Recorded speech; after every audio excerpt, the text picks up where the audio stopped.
You're listening to Inside Israel Today with Gil Hoffman on the Land of Israel Network. Hello and welcome to Inside Israel Today, here on the Land of Israel Network, on the landofisrael.com, broadcasting from Jerusalem at an exciting time here in Jerusalem, where I'm spending a lot of time following around members of Knesset as they are passing their last laws before they go on their extended summer break. And we'll be talking about that soon, but first I want to tell you about another story I've been writing about, which has been about a fellow named Rabbi Joseph Gutnick of Melbourne, Australia, who is a businessman who received advice many years ago from his Rebbe, the Lubavitcher Rebbe, his rabbi who died in 1994. The Rebbe told him before he died to look for diamonds in northern Australia, and that proved to be a very smart advice. He also told him that he should do what he can to prevent Israel from giving up land. That process had begun before the rabbi died, that under Yitzhak Rabin, who was elected prime minister in 1992, there was an Oslo peace process. The rabbi was very worried that Israel would be endangered by this process. And so the Chabad movement got involved in the election in 1996 in a way that they never had before in Israeli politics and never will again. They decided that the election between the incumbent Prime Minister Shimon Peres and the young Likud leader Netanyahu must be won by Netanyahu. And so they did a campaign the last 3 days before the election called Netanyahu is Good for the Jews. They put up banners all over the country with that very simple slogan, Netanyahu is good for the Jews. And this slogan had a lot of strategy behind it because Arthur Finkelstein, Netanyahu's strategist, found that a majority of Israelis see themselves as Jewish before Israeli, and part of being Jewish meant to them preserving the land of Israel and preserving their Jewish values. And that Netanyahu could capitalize on this in the election, on what it means to people to be Jewish. And the people that saw themselves as Jewish first were more likely to support Netanyahu. And the people who saw themselves as Israeli first were more likely to support Shimon Peres. And so the Chabad movement prepared this whole campaign in junctions all over the country before the days of the internet being popular. Banners on the streets were the way to go, and that cost money, and Joseph Gutnick paid for it. And so Joseph Gutnick was credited for bringing Netanyahu, who had been behind in the election, to power in 1996, the first time that he got elected prime minister. Imagine, had it not been for this campaign, had it not been for Joseph Gutnick, Shimon Peres could have been reelected and the Oslo process would have continued at full force despite the suicide bombings that were taking place. It could very well be that Israel would look very different today. There are people, including show hosts on the Land of Israel Network, who would probably say Israel might not even be alive today had that election in 1996 gone in a different direction. And so Gutnick, since then, has had his ups and downs financially and in his relationship with Netanyahu. And I had the privilege of having lunch with him and his family. His wife, Shterna, is a very good cook. On Shavuot, a holiday where people eat dairy products.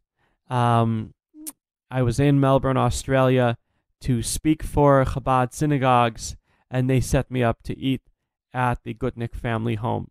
And there I had a fascinating discussion with Joseph Gutnick, with Yussel, as he's called, who told me that he has made an interesting choice on who should be Netanyahu's successor. Not any of the people currently in Likud, not Naftali Bennett, the leader of the Bayit Yehudi, the religious Zionist party, but the number 2 in Bayit Yehudi, Ayelet Shaked, our Minister of Justice. Yes, an ultra-Orthodox rabbi says he wants there to be a woman prime minister. He believes it's right for Israel in this day and age, and he believes that his rabbi even though he's not with us, would have supported her as well. He believes that she has the right kind of leadership and that she can be elected. That she is the kind of unifier because she's secular, though has a lot of support for religion, being a part of a religious Zionist party. And so he told me that he has been in touch with Ayelet Shaked, and that he has been advising her for many years to leave Bayit Yehudi and join Likud, the ruling party, in order to become elected prime minister. And so when he told me this, I decided this is fascinating, but I shouldn't write it yet. He told me that I should wait, and I agreed, that we should wait for this to be relevant. And I figured it would only be relevant when the next election would be called, and then there might be pressure on her to leave and join Likud. But then something changed. On Friday, the Jerusalem Post, sister paper in Hebrew, Ma'ariv, ran a poll that said that if Ayelet Shaked would lead the Likud in the next election, she could lead the party to 33 seats, the same that Netanyahu would win as head of Likud.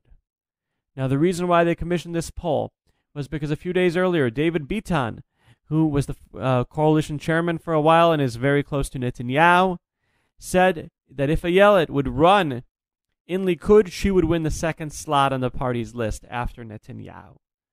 And so Ma'ariv decided to test it out. When I saw this poll, I said, the time has come. And I got in touch with Yossel, and he agreed with me. And so I wrote this story, which ran in Monday's Jerusalem Post and Ma'ariv, and has resulted in a great uproar.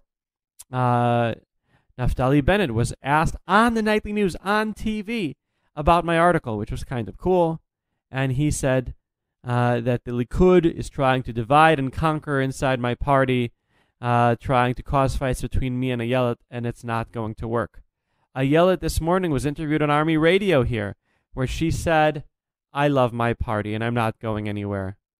But anything can happen in Israeli politics. And this story is going to continue to develop, and it's going to continue to be fascinating. Don't be surprised if you continue to hear in the future Ayelet Shaked as a serious candidate for prime minister. That she's not going away. And you will remember that it all came back from one meal that happened on the Shavuot holiday, and that I managed to keep to myself for a whole month and not tell anyone about.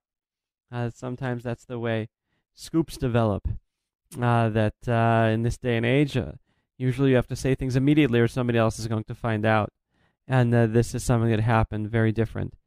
And so, yes, there are a lot of people who are going to seek the Likud leadership whenever Netanyahu goes.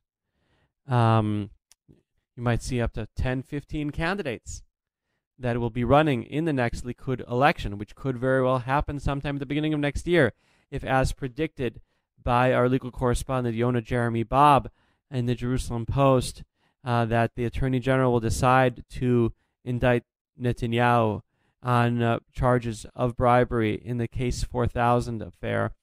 Don't be surprised if there is then talk about perhaps Ayelet Shaked, perhaps Naftali Bennett joining Likud in order to run, and perhaps Bennett losing, and then Ayelet Shaked running next time. This could all end up happening. So stay tuned to www.jpost.com for all that excitement and action as it happens. The second issue that I wanted to talk about here is what's going on at the Knesset right now, which is that you have 120 Knesset members who have been incarcerated in their chairs in the Knesset plenum. Okay, maybe not all of them, but there has to be a majority of the coalition in the room at any given point, because they are going through marathon voting on legislation that they want to pass before the Knesset goes on its long recess starting at the end of this week. When I say long recess, it could be a recess forever. Currently, they're supposed to come back in mid-October, but when they come back in mid-October, they could be initiating an election. And that would mean you'd have an election coming up in February, March. Takes a month to form a government. They wouldn't really be doing anything really important until May. When you've got Israel's Independence Day, they've got a vacation then too. Don't be surprised if they barely work over the next year.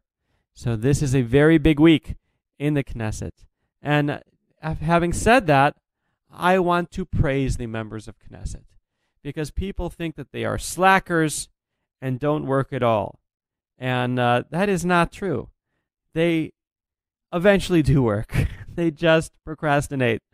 They wait until there's more political pressure to pass bills, such as at the very end of a Knesset session before they go off on vacation. So they have been passing a slew of bills that are very interesting and make lives better for people. Overnight, they passed a bill saying that women do not have to wait in line anymore if they are pregnant. They passed a bill saying that every educational institution in Israel must have an EpiPen to help people with allergies, children with allergies. They passed something recognizing the need for young people with disabilities to be able to go to pre-army academies and facilitating that. They're passing a bill today that will help this terrible dilemma that there has been for people who happen to be Prime Minister of Israel, that their expenses are taxed. And they're going to allow all those poor people to not have their expenses taxed anymore. Okay, so that is a bill that helps only one person, but it does help him anyway. That's the kind of thing that they're passing nowadays. They passed a law overnight that says that companies will have to give a human to answer phone calls within 6 minutes after waiting on hold. That's wonderful, wonderful news. I can't wait to call my cable company and get somebody within 6 minutes. We will no longer have to pay property tax on a pergola. Pergola is an English word, not just a Hebrew word, right? So all these things have passed in a very exciting way. And so next time they tell you that members of Knesset don't really work, remember what's going on this week. After the break, we will be speaking to an expert on what's going on behind the scenes in the Knesset and Ayelet Shaked's Bayit Yehudi party, in particular, Jeremy Saltan. One of the rockets fell right by the house. Josh Haston here, host of Israel Uncensored on the Land of Israel Network at thelandofisrael.com. Tune into my show this week for an exclusive interview with Rabbi Dov Fendel, the head of the Hesder Yeshiva in the town of Sderot. Just over the weekend, over 200 rockets and projectiles fired at southern Israel. The Palestinians are trying their best to make this place into a ghost town. We're not going to let them. They're trying to break our spirit. They don't realize it's invincible, unbreakable, thousands of years old. Hear that interview and all the latest news, Israel Uncensored on the Land of Israel Network at thelandofisrael.com. Don't miss the show.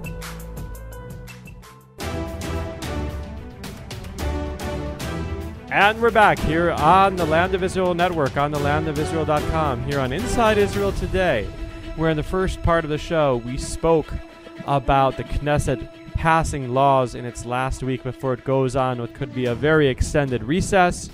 And we spoke about the scoop that I had this week in the Jerusalem Post about the Australian diamond miner, Rabbi Joseph Gutnick, who in 1996 helped Netanyahu become the Prime Minister of Israel for the first time, and who told me exclusively that he believes that Netanyahu's rightful successor should be the number 2 in the Bayit Yehudi party, our Justice Minister Ayelet Shaked. And with those things happening, no better person to welcome on my show than a man who is both an insider in the Knesset and also the head of the Mevaseret Zion branch in the Bayit Yehudi party of Naftali Bennett and Ayelet Shaked, and a veteran of the Land of Israel Network's predecessor, the Voice of Israel Network, Jeremy Saltan. Thank you for coming here on Inside Israel today.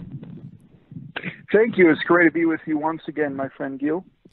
Okay, so what have been people talking about behind the scenes in Bayit Yehudi about this story that I had about the representative of God, if you will, in the Chabad movement deciding that God's choice as the next emissary of the Rebbe, and therefore emissary of God in the Prime Minister's office, being Ayelet Shaked?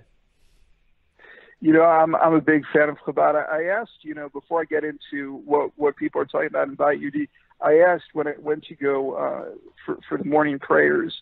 I went to Chabad this morning, Shachrit, so I could ask them what it was, if this was like a blanket approval from the Rebbe, from God, what it was, and they just responded no comment. So I found that interesting. But going back to the Bayit Yehudi, so as you know, before you had your scoop, which everyone talked about on the Israeli news for the last 24 hours about, it started with last week, David Bitan, with his speech. It continued on with the scenario poll that was taken out in Ma'ariv. There were a bunch of various reports of stuff that were either leaked or fabricated that came and were spoke on the news by various outlets before you went ahead and came forth with your story. And really what we're talking about and what we seem to be feeling is that this is a concentrated Likud effort directed to try to break the Bayit Yehudi up, and also to try to specifically help the Likud in the municipal elections in October. First, on the first part, I also saw that Yoaz Hendel actually came out with an article today in which he explains his view of why it is that he thinks that Netanyahu is deciding to break up the Bayit Yehudi. And his outlook is pretty much that if Netanyahu is able to break up the Bayit Yehudi, then he doesn't have to worry about going to the right in the next election. He can go to the center. And what better way to do it than to offer the number 2 spot to Ayelet Shaked to try to convince Kuma to break off with the relations that he has with the Kuma leaders and sort of try to demolish Bayit Yehudi that's coming from Hendel. But for the Bayit Yehudi, I heard various reasons of why Netanyahu might be trying to break down the Bayit Yehudi. Most of them center around the relationship, of course, with Netanyahu and Bennett, and what used to be, I guess, Netanyahu and Shaked as well, since the two of them were in the same boat until quite recently, apparently, in terms of the gossip columns. But the second aspect that I mentioned, which is the municipal elections, Ayelet Shaked was just yesterday, last night, doing what she's been doing for the last couple of months, which is going through the country every night in another place. The Bayit Yehudi is running 65 municipal lists across the country. Last night she was in Ramat Gan campaigning for Avihu Ben Moshe, and she campaigned for me in Mevaseret just a few weeks ago. And what she said in Mevaseret, what she said in Ramat Gan last night, even after all of these things came out, including your breaking story yesterday, is the same thing. I'm Ayelet Shaked. You guys like me. You know me. You trust me. This Bayit Yehudi official is my person. I want you to vote for my person in the municipal elections. There is the municipal elections in October. Very likely the national elections are going to be after that. This is going to be a litmus test to see how good we are, how strong we are. That's why I'm asking all of you people, not just religious people, the secular people in the audience, everything, vote Bayit Yehudi in the municipal elections. Now, I can tell you, not just from Mevaseret Zion, but what I've heard from my other friends among the 65 municipal leaders, this is something that has scared a lot of Likud mayors and a lot of the other Likud deputy mayors in areas where Likud is not mayor, since they're usually just about every country, one or the other these days. And they have brought those feelings up towards them and ministers saying, guys, this is a very smart proposition, that if Bayit Yehudi is able to do well in the municipal elections, that could translate to the national elections, which just about everyone thinks is going to happen within a number of months after the municipal elections in October. So you guys need to do something now, because if you don't help us, we're not even going to be in a position to be able to help you when it's your turn around. And that's something that's resonated a lot with a lot of Likud people. So the best way to go ahead and to deal with that specific issue is to very clearly say, listen, Shaked is on her way to Likud, dismiss everything she said in that parlor meeting or in that big rally or event for Bayit Yehudi. She's talking about her people whenever. She's coming to Likud. I'm Likud. I've always been Likud. I've been Likud for decades. Vote for me. Forget about people like Jeremy or Avihu Ben Moshe, and ignore everything she said. And again, a spin like that, whether it's coming because of bad blood with Netanyahu, whether it's coming because they want to actually crash the Bayit Yehudi party from within, similar to what Bibi did to crash Kadima from within with the famous O'Neill Schneller mole and everything that went on over there, or it's, again, this municipal leader thing. It is very clear, whatever theory you want to take, again, whether you're listening to people within the Bayit Yehudi or just people within the various aspects of the different distribution along the spectrum of the right in terms of the Knesset hallways, this is a Likud concentrated effort, whatever the reason being, to try to bring down the Bayit Yehudi. Disagree. You know, I let you talk for a long time there. I think I don't have anyone I've let ramble on for so long other than a Holocaust survivor who was over 90, who I pretty much let go for 20 minutes. I respect your analysis there, but I want to tell the listeners, okay, I'm not part of a conspiracy, and I doubt that there is one. I really do. What happened was that David Bitan was asked a question at a meeting of the Legal Bar Association in Eilat about Ayelet Shaked, and he gave her a compliment. He gave her a compliment in the way that David Bitan, who's a Likud guy, knows how to give a compliment. Oh, she's so cool that she would beat anyone in Likud if she ran in my party. It's a nice thing to say when you want to say something nice about somebody, for somebody who has a point of view that his whole life is inside the Likud party. And then Ma'ariv decided, you know what? That's an interesting idea. Let's see what that would look like in a poll. And found that she did very well. And Gil Hoffman, who had this conversation with Joseph Gutnick in Australia a month ago, and had been intending to wait with the story for the next election to be called for it to be relevant, said, you know what? If this poll ran, it's relevant now. Let's go with it. Nobody here was trying to hurt the Bayit Yehudi. Nobody here was trying to do, using Naftali Bennett's words from last night on TV, a strategy of divide and conquer. News just develops this way, and the rumors that Jeremy was referring to are that when Ayelet Shaked was the bureau chief and Naftali Bennett the chief of staff of Netanyahu, when he was the leader of the opposition, left on bad terms because Netanyahu's wife Sarah found out that Netanyahu was paying Ayelet out of pocket. And the same thing with just the expenses of Naftali, who was a millionaire on his own and no reason to be paid. And she screamed at Ayelet and at Naftali, "You're stealing food away from my children, Yair and Avner." And that since then, Ayelet has not been allowed to be in Netanyahu's presence privately. She has not been invited to the Prime Minister's residence, and she has not been invited on planes together with the Prime Minister, even when they're traveling to the same place for the same meetings. And these kinds of things make it unlikely that Netanyahu would be actively trying to pursue her. And so I think your whole theory there is far-fetched, Jeremy. So I appreciate your analysis, and obviously I would never accuse the great and neutral Gil Hoffman of being part of any conspiracy. You did interview someone who was thinking about this, and as you said, wanted the story to be held for before election time. I've known for some time, and I'm sure you have as well, and you've heard a lot of things in terms of various points when Bayit Yehudi was going up in the polls, that there were all this talk about maybe Ayelet breaking away from Naftali and going ahead and being a member of Likud. As you know, David Bitan traditionally is the mouthpiece. I know that he's only coming back now into politics, as he likes to say, after his brief recess from commenting on public affairs while he was dealing with his own investigations, which seems to be a thing that unfortunately a lot of Likud people need to deal with these days. such as Minister Chaim Katz and so on.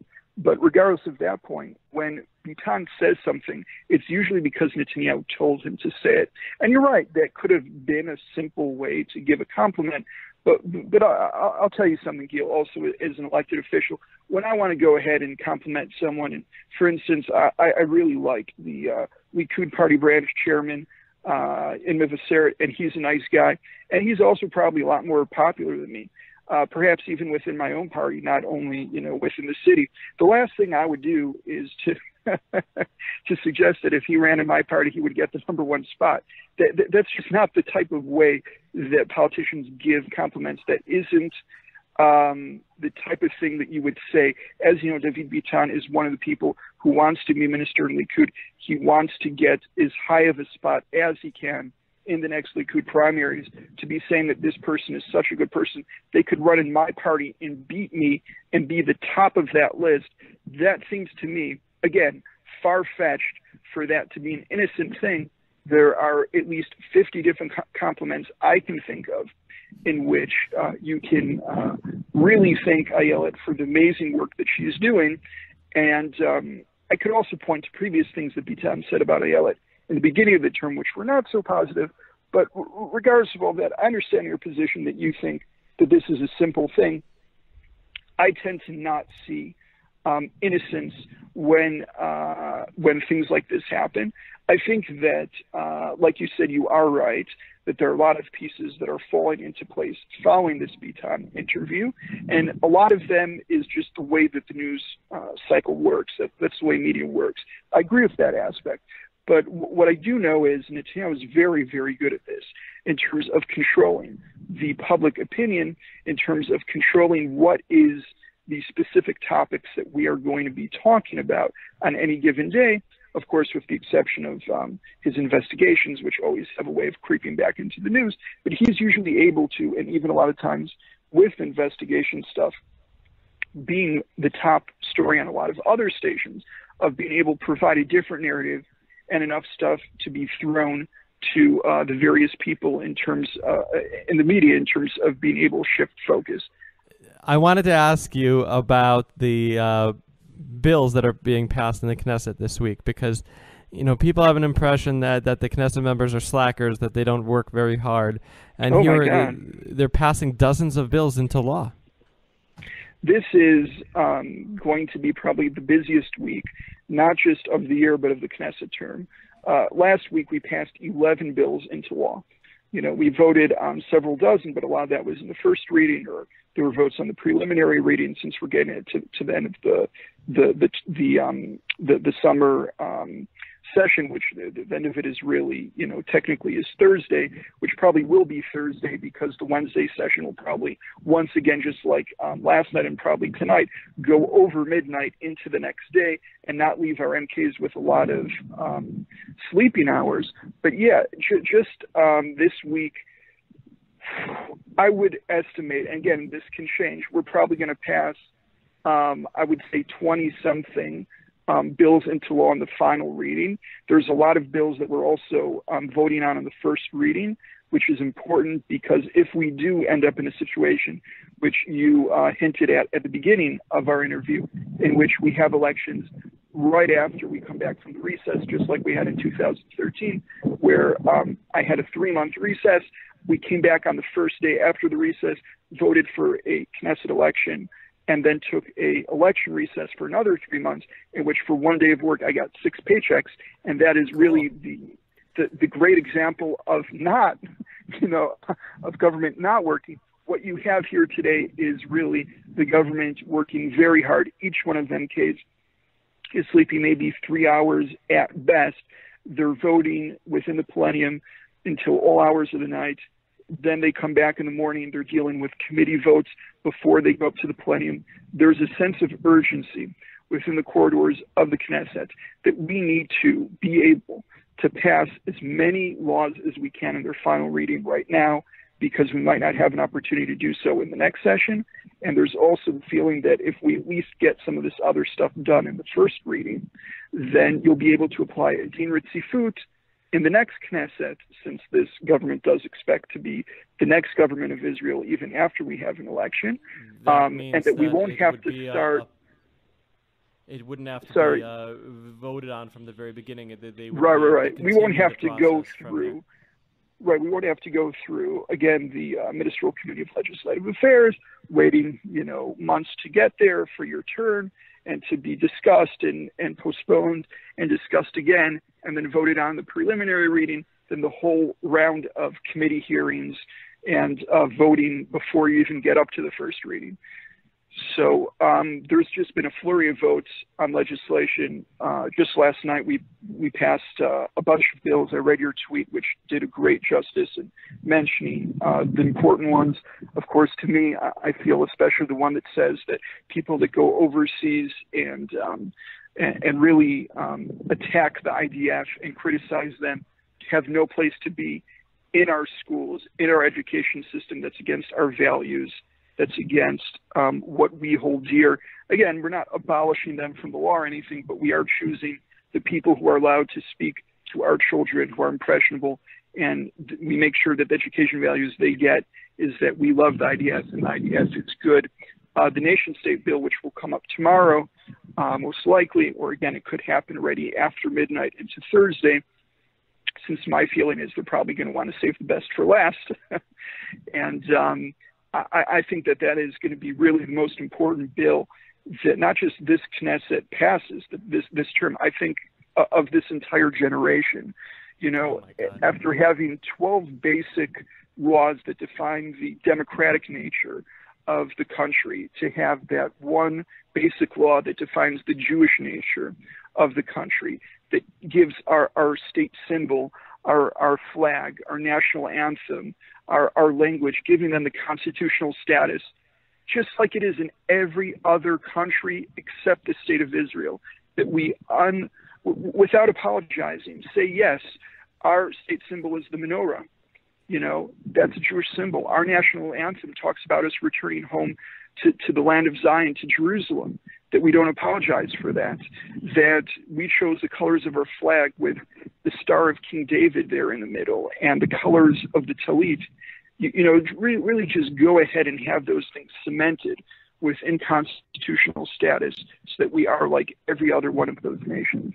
I think that is really going to be one of the biggest feats, if not the biggest feat, and most important piece of legislation, as I mentioned, in this generation. Okay.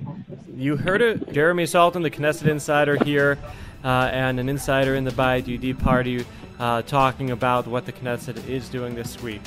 So, ladies and gentlemen, thank you for being with us here on the Land of Israel Network, on thelandofisrael.com, and we'll have another exciting show from Jerusalem next week. Stay with us. The Reverend Dr. Martin Luther King said that the ultimate measure of a man is not where he stands in moments of comfort and convenience, but where he stands at times of challenge and controversy. Ours is a story filled with both challenge and controversy, but ultimately, it's also a story of hope and redemption. I'm Rav Mike Foyer, and this is The Jewish Story. Join Rav Mike Foyer for the best Jewish history podcast, The Jewish Story, on the Land of Israel Network at